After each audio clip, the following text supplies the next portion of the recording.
तो याद के आधार से ही हम परिपक्व भी बनेंगे और 16 कला संपूर्ण भी बनेंगे।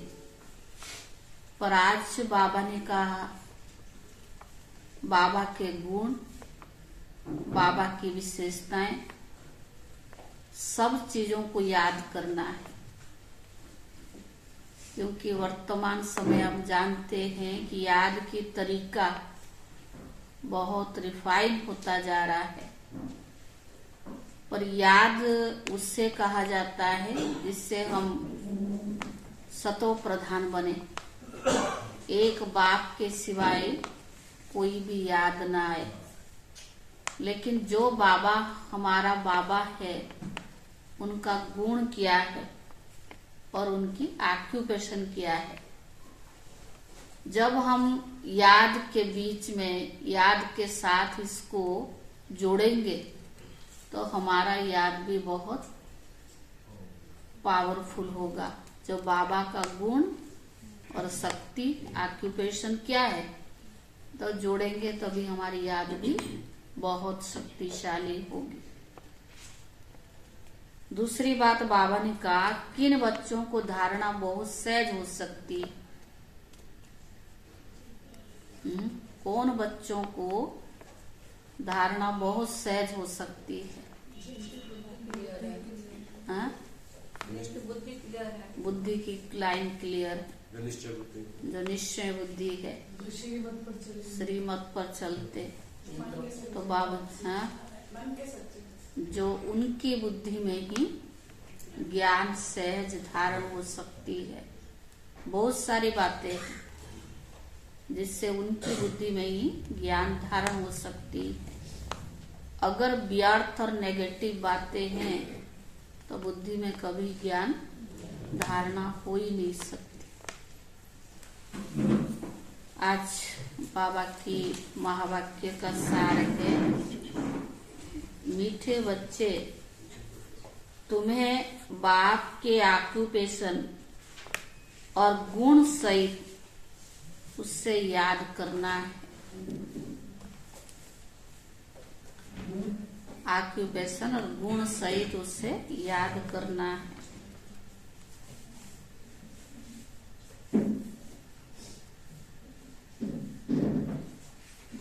याद से ही तुम विकर्माजीत बनेंगे। विकारों की मैल भस्म होगी। याद से ही तुम विकर्माजीत बनेंगे, विकारों की मैल भस्म होगी। प्रश्न है, ज्ञान की धारणा किन बच्चों को बहुत सहज हो सकती है? ज्ञान की धारणा किन बच्चों को बहुत सहज हो सकती है? बाबा ने 3 बातें बताई हैं।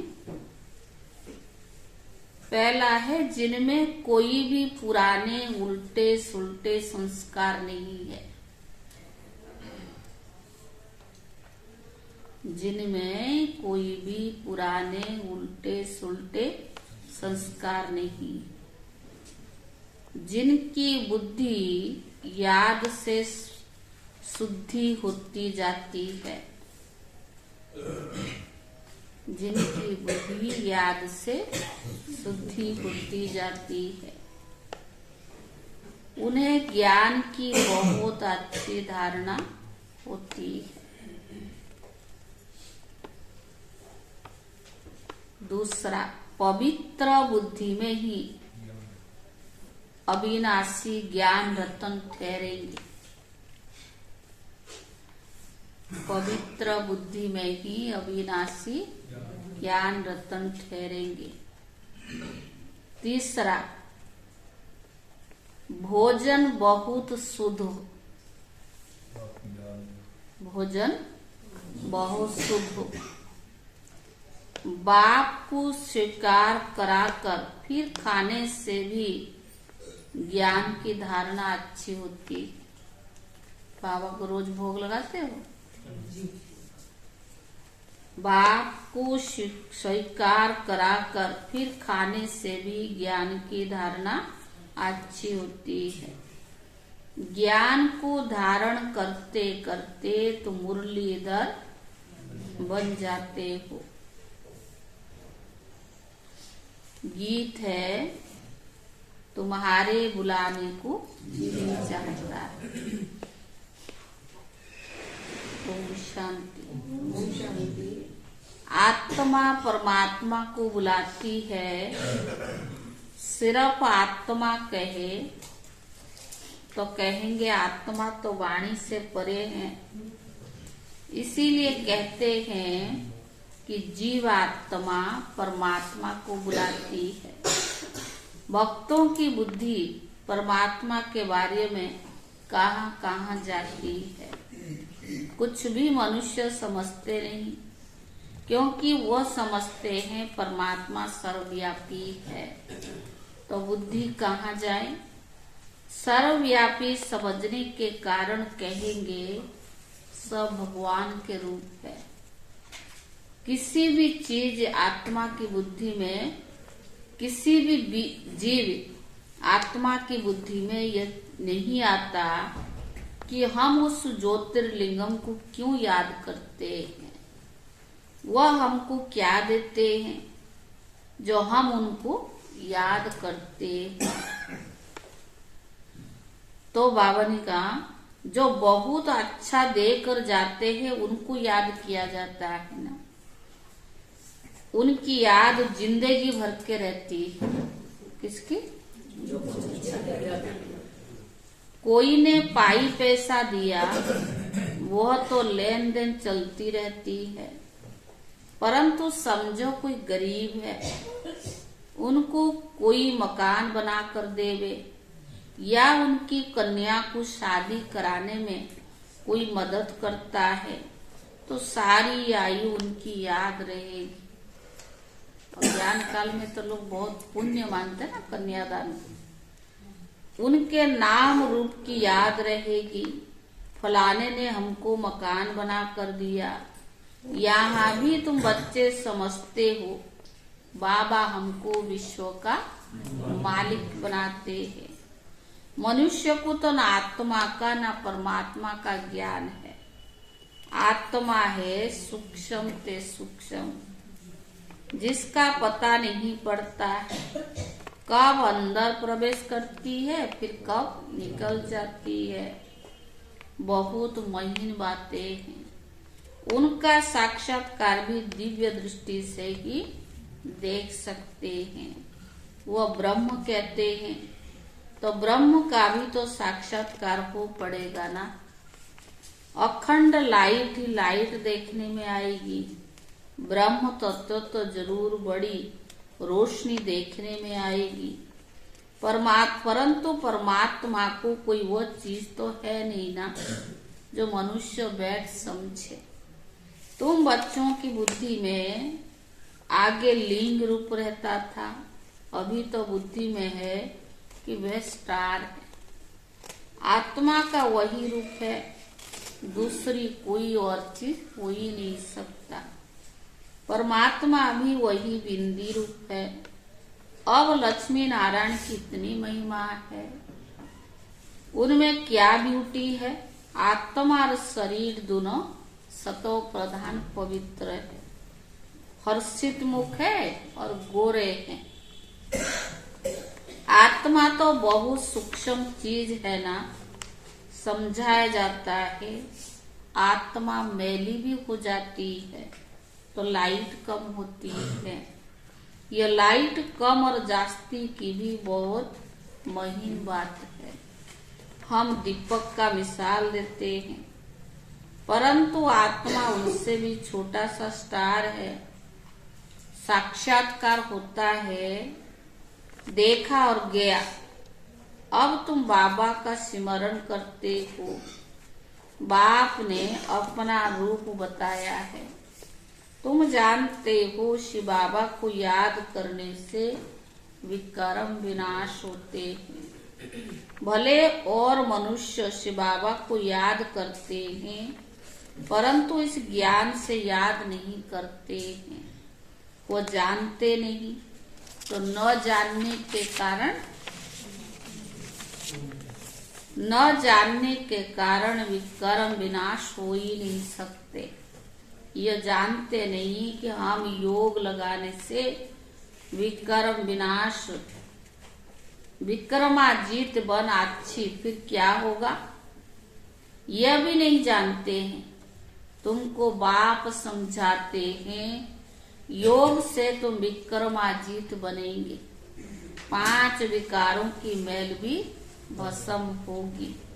समझाने मिलने के बाद उस खुशी से याद करेंगे।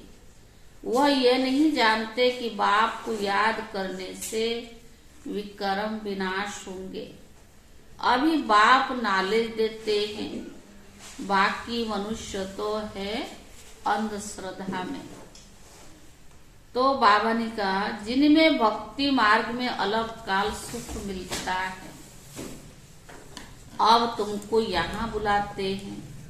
तुम जानते हो बुलाने की तो दरकार ही नहीं, जबकि आत्मा को जानते नहीं तो फिर बुलाते कैसे। जिसको याद किया जाता है उनके महत्व को, ऑक्यूपेशन को, गुण को जानना चाहिए ना। परमात्मा की पहचान कोई के पास भी नहीं है। गीत में भी कहते हैं ना, आप आकर ज्ञान सुनाओ तो हम सुनकर फिर औरों को भी सुनाएंगे। जैसे शास्त्रों में आटे में नमक है, वैसे इन भक्ति मार्ग के गीतों में भी थोड़ा बहुत है। ये गीत बाप की महिमा में है। बाप को बुलाते हैं, आप आकर हमको सुनाओ तो हम फिर औरों को भी सुनाएंगे। आप हमको राजयोग सिखलाओ, फिर हम मुरलीधर भी बनेंगे। मुरलीधर को ही ज्ञानी तो आत्मा कहा जाता है। मुरली माना ज्ञान सुनाओ। किसी को कोई मिला तो उसको ज्ञान सुनाओ। मुरलीधर ये नहीं कि मुरली सुनाना, नहीं तो ज्ञान सुनाना। तो बाबा ने कहा तुम बच्चे जानते हो बाप तो है ही निराकार, फिर वो आए कैसे। अभी तो समझा है कि आत्मा परम धाम से आती है। पहले पहले गर्भ में जाना पड़ता है। जीव की आत्माएं सब बाप को याद करती है, परंतु उनकी ऑक्यूपेशन का कुछ पता ही नहीं है। ऐसे ही सिर्फ बुलाते रहते हैं, वो आता ही नहीं है। बाप कहते मैं अपने पूरे टाइम पर आता हूँ, जबकि संगम युग शुरू होता है। संगम युग कब आता है, जब रात पूरी हो दिन होता है। संगम युग आया और बाप भी साथ आया। संगम युग पर ही बाप बैठ पढ़ाते हैं। तो बाबा ने कहा यह सब बातें तुम ब्राह्मण बच्चे ही जानते हो। बाप बैठ समझाते हैं मैं निराकार आऊं कैसे। यह तो कभी कोई ने ख्याल भी नहीं किया। अगर कलयुग के अंत में आया होगा, फिर से आएगा ना। कलयुग अंत और सतयुग आदि के संगम पर आते हैं। जरूर कुछ कार्य करने के लिए आते हैं, जरूर सृष्टि को पावन करने के लिए आएंगे। तब तो कहते हैं आदि सनातन देवी देवता धर्म की स्थापना करने आते हैं।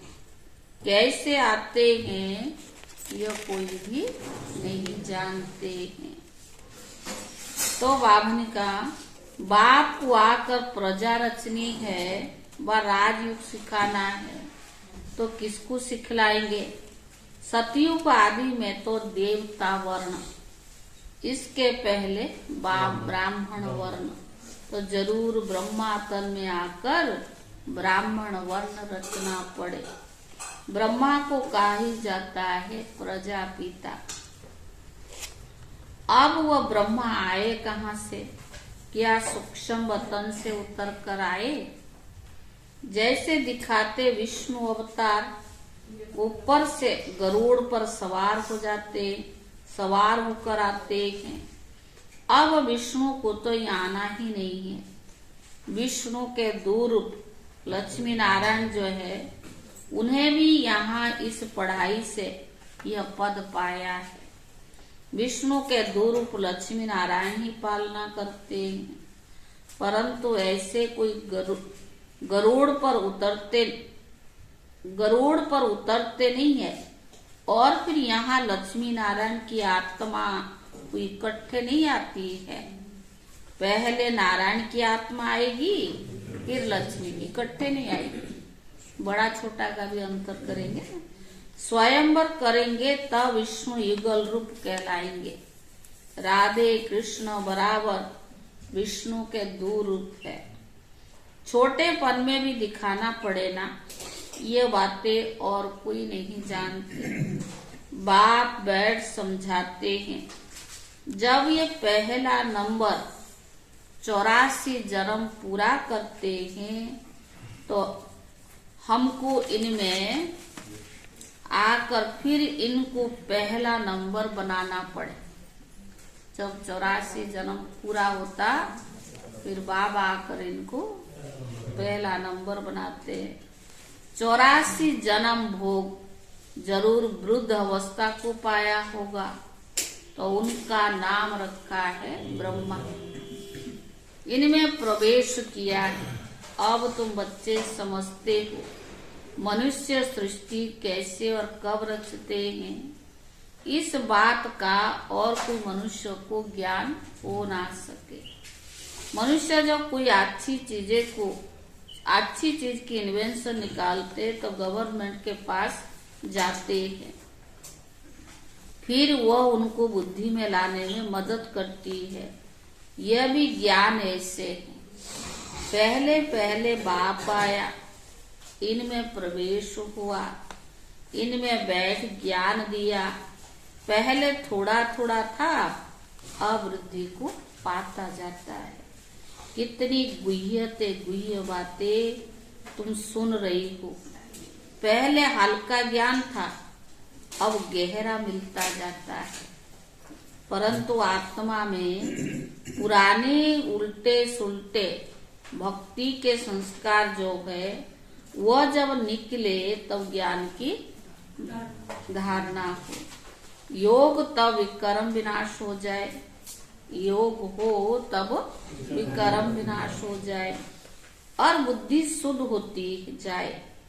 पहले थोड़ा भी ज्ञान सुनने से कितना नशा चढ़ा और भागे, फिर उनमें से भी कितने टूट पड़े। तब यज्ञ की स्थापना हुई।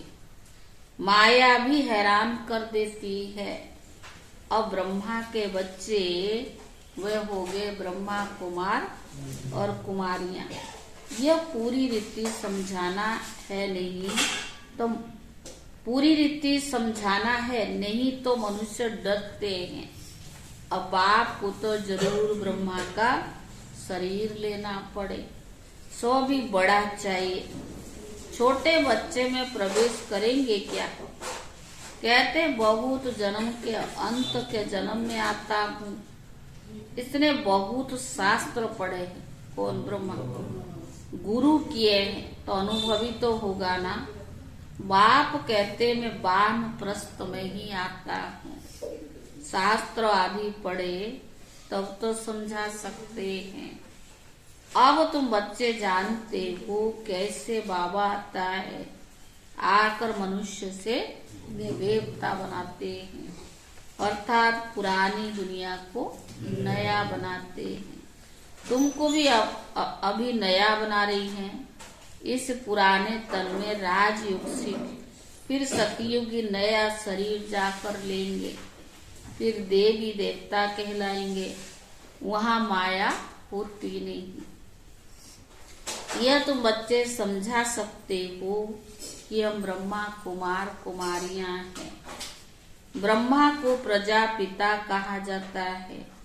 यह तो सब मानेंगे कि भगवान ने आदम बीबी यानी ब्रह्मा सरस्वती द्वारा रचना रची है। गीता में कहते राजाओं का राजा बनाता हूँ, शूद्र से ब्राह्मण बनाकर ज्ञान अमृत पिलाए, असुर से देवता बनाते हैं।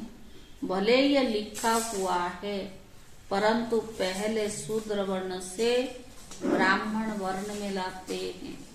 तो तुम समझा सकते हो हम ब्रह्मा कुमार कुमारियां हैं।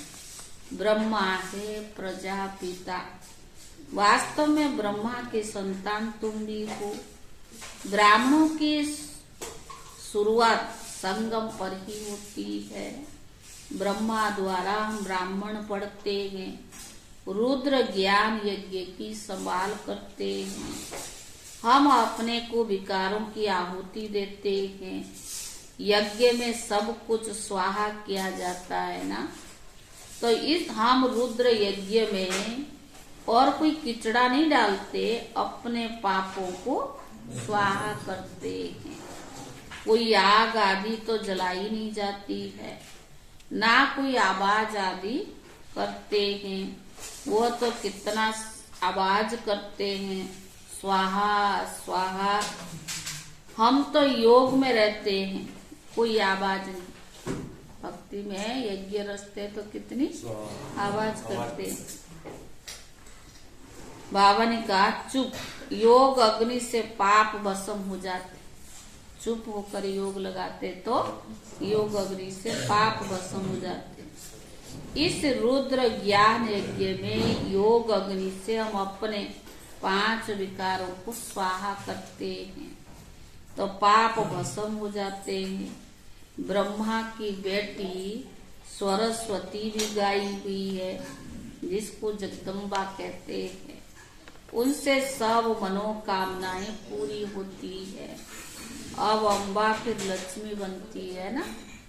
बच्चों को पॉइंट्स तो बहुत समझाई जाती है, धारणा भी तो हो ना। ज्ञान तो बाबा बहुत सुना देते। मुख्य आधार क्या है? धारणा। धारणा तब हो जब योग में रहे, फिर विकर्म भी विनाश हो। बुद्धि पवित्र नहीं होगी तो अविनाशी ज्ञान में ठहरेंगे नहीं, अविनाशी ज्ञान रत्न ठहरेंगे नहीं। बच्चों को समझाया है कि पहले भोग लगाकर फिर खाया जाता है। जो भी हम खाते हैं पहले बाबा को भोग लगाकर फिर खाओ, क्योंकि उनका भी सब दिया हुआ है। कहते ना बाबा सब कुछ दे रहा है। विकर्म विनाश हो ही नहीं सकते हैं। ये जानते नहीं कि हम योग लगाने से ही विकर्म विनाश अच्छी तरह से कर विक्रमाजीत बनेंगे। अच्छी तरह से फिर क्या होगा, अच्छा फिर क्या होगा, ये नहीं जानते हैं। तुमको बाबा समझाते हैं योग से तुम विक्रमाजीत बनेंगे। 5 विकार की मैल भस्म होगी। समझाने मिलने के बाद वो खुशी से याद भी करेंगे। वह ये नहीं जानते कि बाबा को याद करने से ही विकर्म विनाश होंगे। अभी तो बाबा ज्ञान देते हैं, बाकी मनुष्य तो है ही अंधश्रद्धा में, जिससे भक्ति मार्ग में अल्पकाल सुख मिलता है। अब उनको यहाँ बुलाते हैं। ये क्या चाहिए?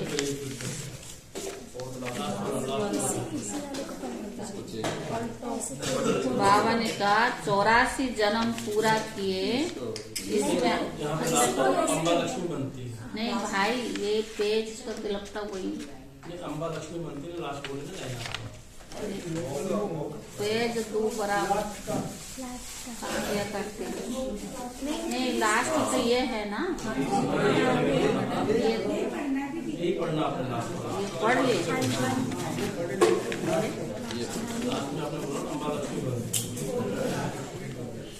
फिर पहले उनको याद कर भोग लगाते हैं, आह्वान किया जाता है।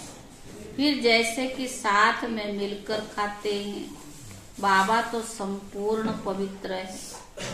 हम है जैसे कि भिलनिया, जो भी हम खाते हैं तो बाबा को भोग लगा के खावे।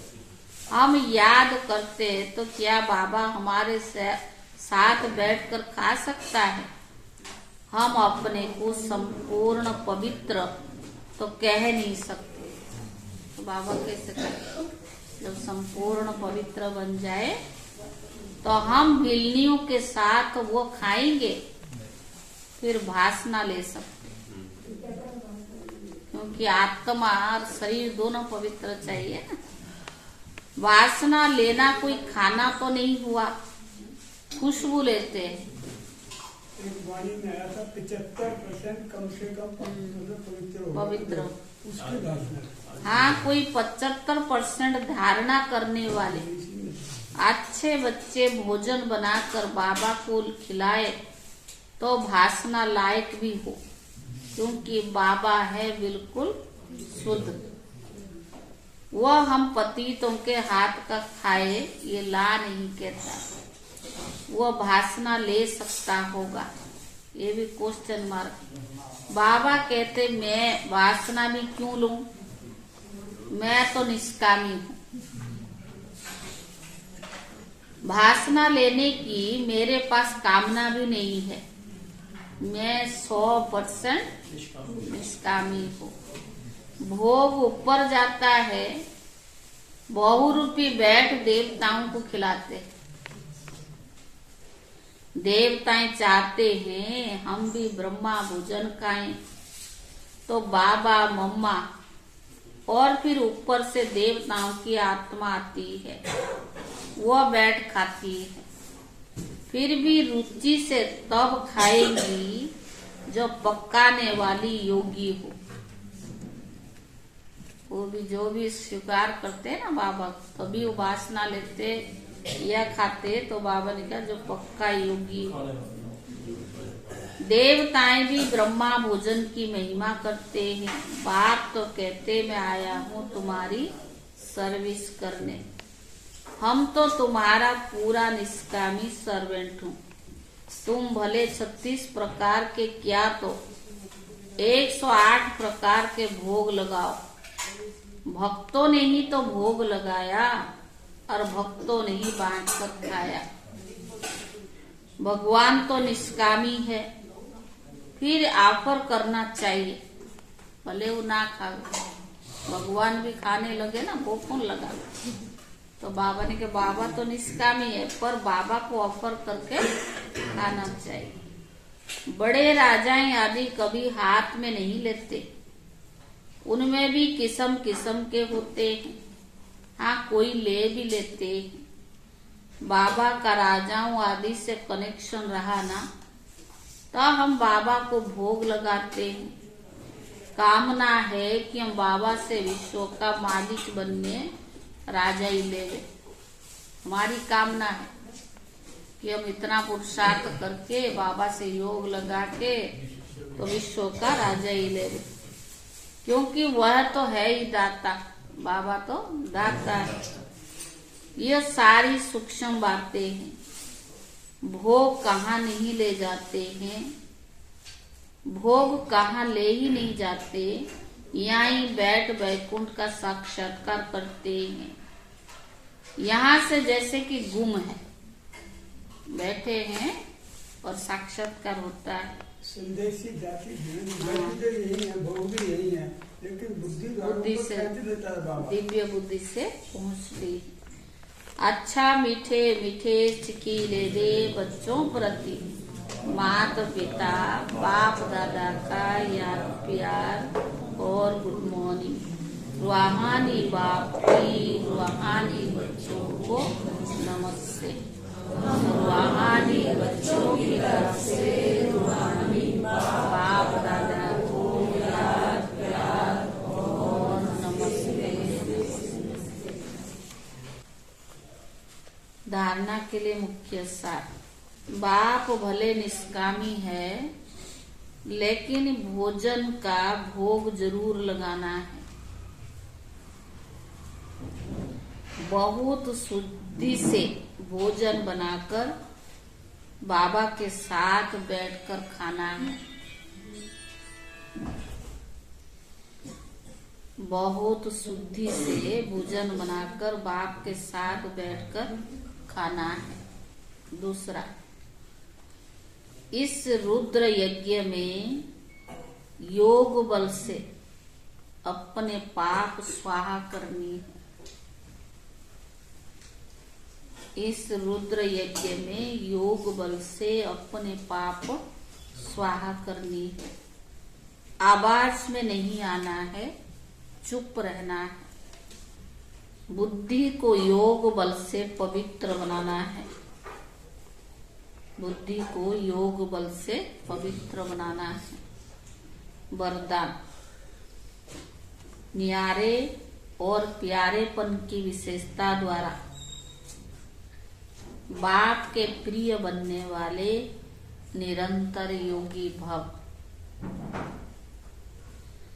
वरदान है, न्यारे और प्यारेपन की विशेषता द्वारा बाप के प्रिय बनने वाले निरंतर योगी भव।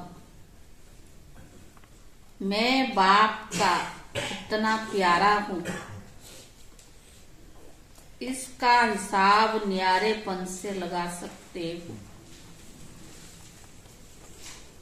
मैं बाप का कितना प्यारा हूँ, इसका हिसाब न्यारेपन से लगा सकते हो। अगर थोड़ा न्यारे हैं, बाकी फंस जाते हैं, तो प्यारे भी नहीं इतने होंगे। अगर थोड़ा न्यारे हैं, बाकी फंस जाते हैं, तो प्यारे भी इतने नहीं होंगे। जो सदा बाप के प्यारे हैं, उसकी निशानी है स्वत्व याद। प्यारी चीज स्वत्व और निरंतर याद रहती है। यह है कल्प कल्प की प्रिय चीज। ऐसी प्रिय वस्तु भूल कैसे सकते? ऐसे प्रिय वस्तु भूल कैसे सकते? भूलते तब हो, कब भूलते? भूलते तब हो जब बाप से भी अधिक कोई व्यक्ति या वस्तु को प्रिय समझने लगते। बाबा को भूलते तब हो जब बाप से भी अधिक कोई व्यक्ति या वस्तु को प्रिय समझने लगते। अगर सदा बाप को प्रिय समझो तो निरंतर योगी बन जाएंगे। स्लोगन, जो अपने नाम मान और शान का त्याग कर बेहद सेवा में रहते, वही परोपकारी है। स्लोगन है, जो अपने मान शान, नाम मान और शान का त्याग कर बेहद सेवा में रहते, वही परोपकारी। ओम शांति।